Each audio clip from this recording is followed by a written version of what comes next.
On this day in history, November 20th, 284, Diocletian is chosen as Roman Emperor. Included in the following is an excerpt from the 1944 edition of the Encyclopaedia Britannica, going over the history of the emperor.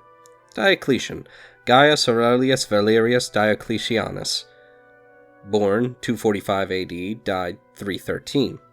Roman Emperor from 284 to 305, is said to have been born at Diocletia, near Salona, in Dalmatia. His original name was Diocles.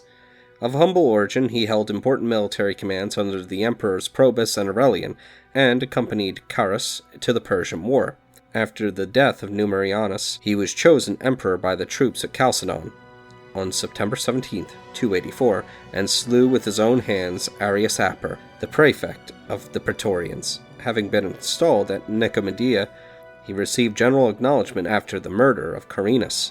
In consequence of the rising of the Bagaudae in Gaul and the threatening attitude of the German peoples on the Rhine, he appointed Maximian Augustus in 286, and in view of further dangers and disturbances in the empire, proclaimed Constantius Chlorus and Galerius Caesars in 293. Each of the four rulers was placed at separate capital: Nicomedia, Media Malonum, Milan, Augusta Treverorum, Trier, Sirmium.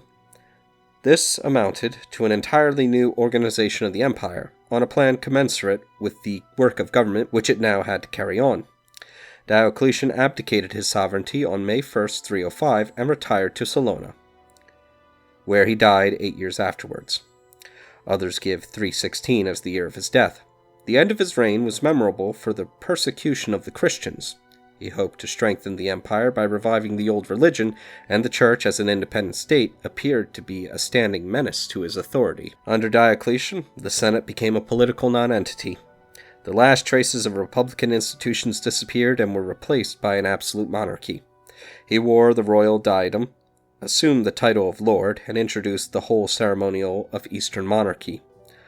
His first work was the reform of the administration of the empire. This titular supremacy of Italy disappears, and a uniform system of administration comes into play throughout the empire. Beginning with Diocletian, local autonomy gradually disappears, and the empire is administered by a huge bureaucracy, entirely dependent on the emperor. The empire was sick of civil war and continual insecurity, and Diocletian and his successors saved it at a price of practically destroying its economic and political life. The old, regular, intricate system of taxation was abolished, and a simplified but oppressive and inelastic system substituted, which was really a systemization of the practice of exacting forced contributions of produce and labor based on acreage, which resulted in the country people becoming compulsorily tied to their land. The responsibility for the city taxes was put on the members of the municipal councils. In the military sphere, Diocletian only laid the foundations of the new system, which was the work of Constantine.